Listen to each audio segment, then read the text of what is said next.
Salut, j'espère que ta vie est badass, puis rock la fucking place! Avant de commencer l'épisode, faut que je vous montre mon nouveau t-shirt. Regardez ça. Oh! Nothing means nothing. Nobody does it better than the macho man Randy Savage, yeah! Sur ces belles paroles, moi et ma root beer John Wayne, on vous souhaite un bon épisode. Plus sérieusement, aujourd'hui, j'ai le goût de vous parler d'un film qui est sorti quand même, ça fait un petit bout peut-être. Dans le fond, c'est réalisé par Monsieur... non.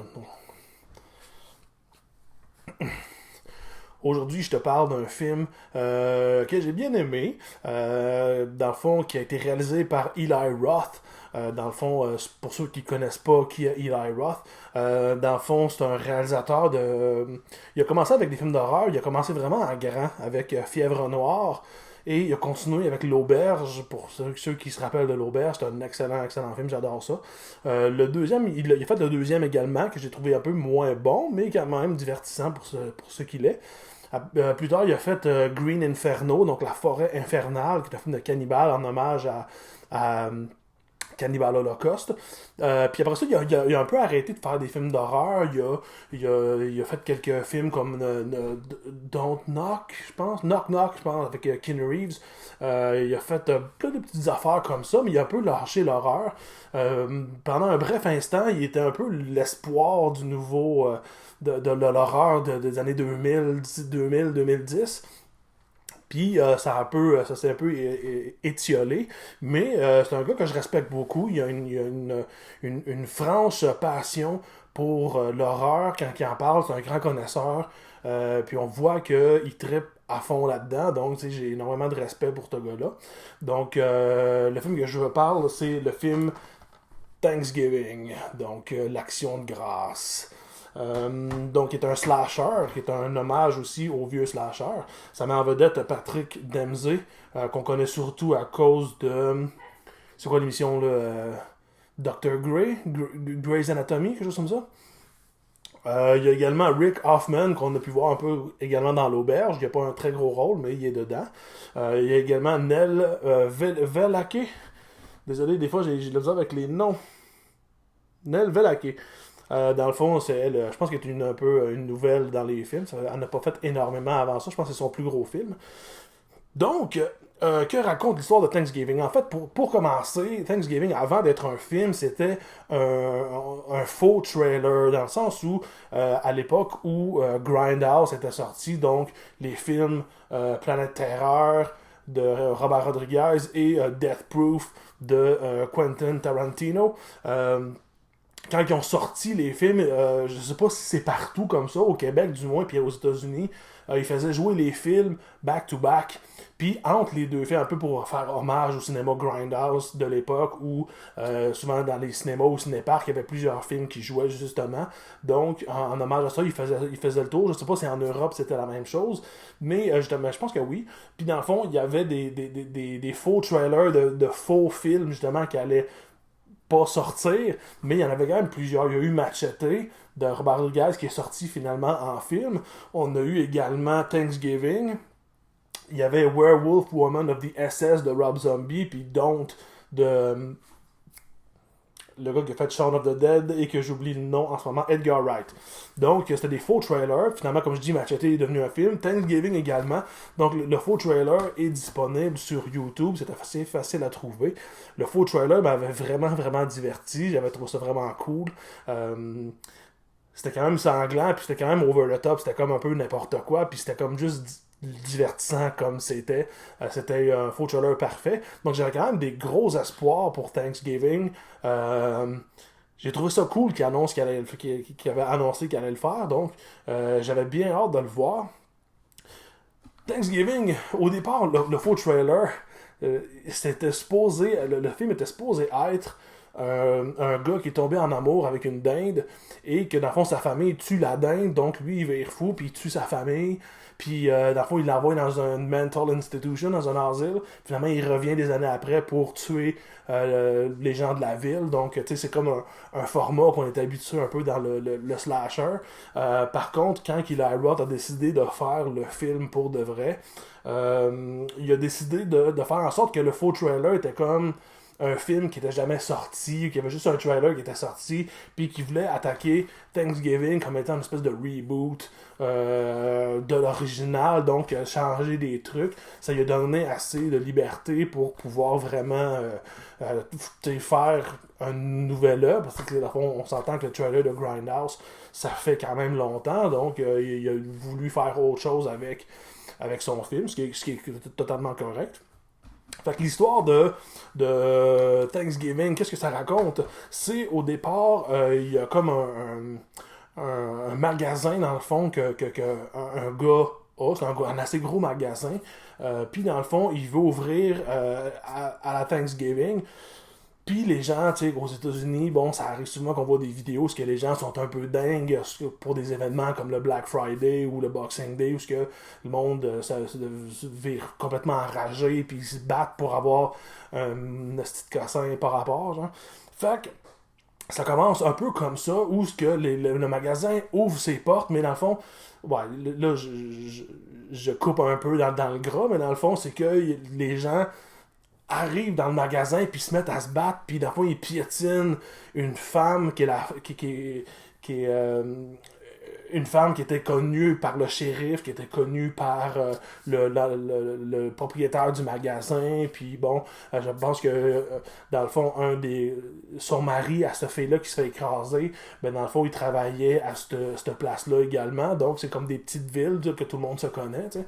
Puis là, dans le fond, le monde vire fou complètement, puis ça s'arrache des trucs, ça se piétine, ça se frappe dessus, puis tu sais, en tout cas, je vais revenir à cette scène-là plus tard, mais dans le fond, justement, il y a des gens qui meurent. Donc, un an après, dans le fond, le propriétaire du magasin décide de réouvrir ce magasin-là. Et on suit généralement la fille du propriétaire qui, avec ses amis, leur vie a changé à cause de cet événement-là de Thanksgiving. Et, tu sais, dans le fond, il y en a un qui était un lanceur de baseball, ben, tu sais, il s'est fait écraser la main, sa main a cassé, il peut plus vraiment lancer. Fait que dans le fond, on suit un peu toute cette petite gang-là, que leur vie, justement, a changé. Et, dans le fond, des gens qui ont été particulièrement méchants lors de cet événement massacre-là, ben, ils se mettent à mourir les uns après les autres dans des morts assez violentes. Puis, dans le fond, les jeunes reçoivent des genres de textes Instagram du tueur pour dire qu'ils vont être les prochains sur la liste. Donc, c'est à savoir là, un peu qui est le tueur, pour quelle raison il tue. Donc on appelle ça souvent des whodunit slasher. Fait que, ouais, vu que ça se passe à la Thanksgiving, le tueur met un masque de gars qui s'appelle John Carver, qui est un personnage que je connais pas vraiment, en fait, là, pour être bien franc. Puis, mais dans le fond, c'est un personnage qui est lié vraiment à Thanksgiving. Donc, c'est un peu ça l'histoire. Je n'irai pas trop loin là-dedans, quoi, je n'ai dit un petit peu quand même. Dans le fond, ce que je peux dire sur le film, la scène du début, lorsque tout le monde panique dans le magasin, j'ai trouvé qu'elle était vraiment incroyable personnellement. J'ai vraiment trouvé que c'était cool, dans le sens où on panique, nous autres, avec. Je trouve que c'est bien filmé, que la tension est bien représentée, ce qui fait que nous quand on le regarde, je l'ai vu une fois au cinéma, puis une fois quand je l'ai acheté, puis on se sent pas bien, justement. On comprend le niveau de stress qui monte. Puis c'est assez efficace pour nous mélanger un peu nous aussi dans nos émotions. Puis de faire, est-ce que le monde est dingue? Mais c'est parce que, tu sais, c'est qu'on sait que le monde est vraiment dingue comme ça. Fait que c'est ça qui fait que c'est encore plus intense. Parce que on comprend vraiment bien la folie humaine dans ces trucs-là. Donc, j'ai vraiment trouvé chapeau à cette scène-là. Elle était vraiment incroyable. Pour le reste du film, c'est sûr que moi j'avais des grosses attentes vu que c'était supposé être exploitation un peu par rapport au trailer du Grindhouse. Puis j'avais pas entendu qu'il voulait faire vraiment autre chose avec le film. Donc je m'attendais à un truc plus exploitation, alors que c'était vraiment plus slasher années 80. J'ai trouvé que le masque en tant que tel est cool, quoi qu'il a l'air un peu cheap. Ça aurait été un masque plus moins plastique peut-être, mais le masque est quand même cool. Puis on voit que le fait qu'il était habillé en noir, tout le kit, il voulait faire hommage un peu à Meurtre à la Saint-Valentin, My Bloody Valentine des années 80. C'est un des meilleurs slashers. Je vais peut-être en parler maintenant, c'est merveilleux. Donc, le tueur est quand même cool. Les meurtres sont assez sanglants également. J'avais peur un peu qu'il tombe dans le petit meurtre, mettons, off-screen ou des petits affaires. Puis non, il livre quand même la marchandise niveau gore. J'ai trouvé que c'était assez efficace. C'est sûr que la passe principale du faux trailer, si vous le regardez, il y a une fille qui est sur une trampoline, puis elle saute, puis maintenant elle fait la split, puis le tueur il met comme le couteau en dessous, fait que quand elle tombe, elle tombe sa lame. Puis moi, j'avais trouvé que cette scène-là était comme oh shit, man, c'est vraiment fucking malade. Puis il a comme changé ça. Ça arrive qu'une fille est sur une trampoline, puis elle se fait tuer d'une manière comme ça, mais tu sais, c'est moins fucking gore que l'original, mais il reste que tu sais, elle fait mal aussi. Tu sais, c'est comme elle pogne le pied, puis tu sais, tout ça. Fait puis le chest aussi, la fois qu'elle tombe après, ben, elle s'empale sur le truc elle-même en rebondissant. Genre. Fait que, non, j'ai trouvé qu'au niveau originalité des meurtres, est quand même vraiment efficace. Là où le film, selon moi, perd des points, euh, moi, je sais pas, j'ai trouvé que j'ai de la misère un peu à dealer avec les acteurs principaux. Tu sais, parce que oui, comment je peux dire ça? C'est que. C'est comment dire? Ils ont trop de l'air. En fait, je les trouve plates. Je les trouve pas super intéressants en termes de personnages, mais en termes de. Ok, c'est pas ça à dire, mais en termes de charisme de personne. Tu sais, je sais pas, surtout dans les slashers des années 80, on dirait que les gens qui étaient comme les jeunes dans les films, il y avait comme une gueule particulière, il y avait comme quelque chose de spécial qui les définissait à part. Puis je trouve que dans les films, encore mon chialage de films modernes, je trouve que, tu sais, mais c'est réaliste de prendre des jeunes qui ont l'air normal. C'est juste que je trouve que qui ont trop l'air normal ou pas intéressant, je sais pas comment le dire, mais en fait, c'est ça, j'ai trouve plate aussi en termes de personnages, je trouve pas que on les exploite beaucoup, on n'apprend pas énormément de choses sur eux, c'est souvent des personnages qui sont un peu superficiels, ou du moins, justement, vu qu'on les connaît pas beaucoup, puis qui restent euh, en surface, ben on s'en fout un peu de ce qui leur arrive. Particulièrement, comme le footballeur, ou ben, tu sais, c'est comme, qui sont un peu jock, puis tu sais, qui sont un peu, tu sais, c'est comme, on s'en fout, alors que, tu sais, je trouvais que dans les slashers des années 80, personnellement, je trouvais qu'il y en avait beaucoup, au contraire, qui étaient des personnages intéressants. Tu sais, il y avait toujours un cave, oui, mais tu sais, c'est comme, il y avait souvent des personnages qui sortaient du lot, qui étaient comme le fun, ou, tu sais, qui avaient quelque chose de spécial. Puis je trouve que les personnages aujourd'hui sont comme juste ennuyants, puis ils sont tous un peu pareils, mais en même temps, c'est comme une critique de merde que je fais là, parce que, tu sais, justement, c'est pour ramener peut-être le côté réaliste que les jeunes sont vraiment comme ça, parce que, tu sais, je suis peut-être déconnecté, genre, du monde plus jeune, ou qui sont tout le temps en train de se filmer, puis de danser devant leur truc. Tu sais, c'est pas un monde dans lequel tu sais, que je côtoie vraiment. Fait que, tu sais, probablement, tu sais, que c'est réaliste et que c'est bien de faire ça. C'est juste que, à mon goût, je trouve que c'est des personnages qui sont comme moins intéressants. Alors que, tu sais, on prend je sais pas moi, même les Vendredis 13, on dit souvent que les Vendredis 13, c'est des personnages cons. Mais, tu sais, tu prends le personnage de Marc dans Vendredi 13 2, genre, qui était comme le gars qui est tombé en chaise roulante. Puis, tu vois qu'il y avait comme quelque chose à son personnage. Tu fais comme, oh non, j'ai eu un accident, mais là, tu sais. Ah non, il n'y a rien qui va m'arrêter. Les docteurs disent que je marcherai jamais, mais je vais marcher pour de vrai. Puis tu fais comme. T'en trouves plus des personnages dans les slashers, particulièrement à partir de Scream, Frisson des années 90.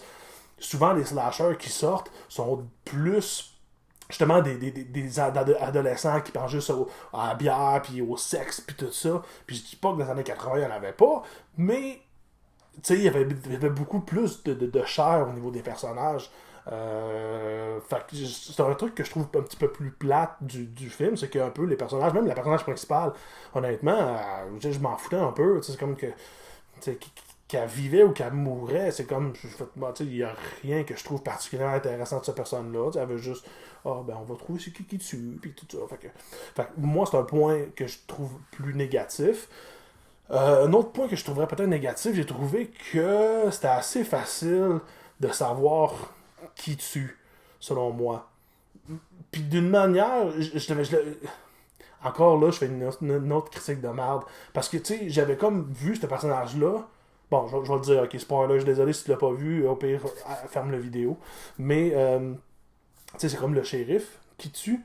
Puis en même temps, tu fais comme c'est facile, puis en même temps, c'est super prévisible. Mais en même temps, tu te dis, il y a des trucs qui se passent dans le film que j'ai trouvé que c'est pas super probable que ce soit lui, dans le sens que maintenant, il est comme. Dans le fond, la police, il y a quelqu'un qui est mort dans l'école. La police est autour. Puis là, ils ont fait des barrières jaunes. Puis là, dans le fond, les deux personnages principaux, non, trois personnages relativement principaux sont dans l'école. Puis là, le shérif, le chef, dans le fond, il aurait eu le temps de partir de tous ces gars, de mettre son costume, d'aller courir après les gens dans l'école, de ressortir, de remettre son costume de shérif, puis de retourner voir la fille qui a réussi à sauver. J'ai fait, tu sais, c'est comme. C'est probable. C'est comme ça. On dirait que ça se peut pas que lui a fait ça. Surtout si c'est pas surnaturel. Quand c'est comme un humain qui fait ça, tu fais comme moi, ok, c'est un peu poussé. Encore là, c'est du détail. Je pense que le film vaut la peine et que le film était divertissant pour ce qui est. Puis c'était le fun de voir un film gore comme ça au cinéma. Ça faisait quand même une couple d'années, je trouve qu'on n'avait pas vu ça. Il y avait Evil Dead Rise qui était quand même gore, mais encore là, c'est ça, c'était le fun ça fait quand même une couple d'années, hein, 2 ans, je pense qu'il est sorti, Evil Dead Rise. Enfin, ça faisait du bien, je trouve, de voir un film comme ça. Surtout un slasher, que le style est un peu tombé dans l'oubli, ou du moins, vraiment avec des low budget que tu peux trouver sur internet, 2B ou whatever. Tu sais, qu'il sort des nouveaux films, mais c'est un peu boiteux, genre. Fait que ça fait du bien, je trouve quand même que le film soit est sorti. Il va probablement avoir un 2. Donc, je suis quand même curieux de voir où est-ce que ça va s'en aller. Je trouve que c'est une bonne franchise. Puis ça ferait du bien qu'il y ait une autre franchise slasher qui sorte. D'ailleurs, il y a Terrifier 3 aussi qui va sortir éventuellement. Donc, peut-on avoir une resurgence du slasher? Ça serait quand même sweet. Je dirais que mon ami Mullen, il m'a dit quelque chose par rapport au film, puis il faut que je le dise également. Il disait que. Je vais regarder ça, voir. Il dit. Mon ami Mullen, qui est aussi appelé la Mullen Machine, dans le fond, on en a parlé un petit peu du film, puis il m'a écrit Thanksgiving, en termes de ton, il se prend trop au sérieux pour être une parodie, mais un scénario trop caricatural pour être pris au sérieux. Puis je suis d'accord avec ça parce que tu sais, on voit que Eli Roth est un fan d'horreur, puis qu'on voit des clins d'œil, puis qu'il insère des petites jokes dans le film pour mettre le ton un petit peu plus. Mettons, quand on est stressé, c'est le fun de relâcher le ton un peu avec une petite joke, ça fait ouf, c'est quand même comique, un relief. Mais justement, on dirait que c'est comme hommage, puis des fois, il y a des bouts qui semblent un peu parodier le genre. J'ai trouvé, en tout cas, je trouve que c'est quand même bien dit. Je sais pas pourquoi je l'explique, parce que je pense qu'on peut quand même comprendre assez bien ce qu'il a voulu dire avec ça, mais j'étais quand même d'accord avec ça, parce que le film est un entre-deux, c'est comme.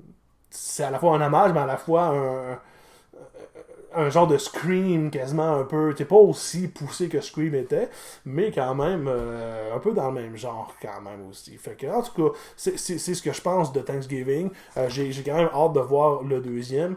D'ailleurs, en août, pas en tout vrai, en octobre, je vais probablement aller au Frightmare in the Falls, c'est une convention de films d'horreur à Toronto, Niagara Falls.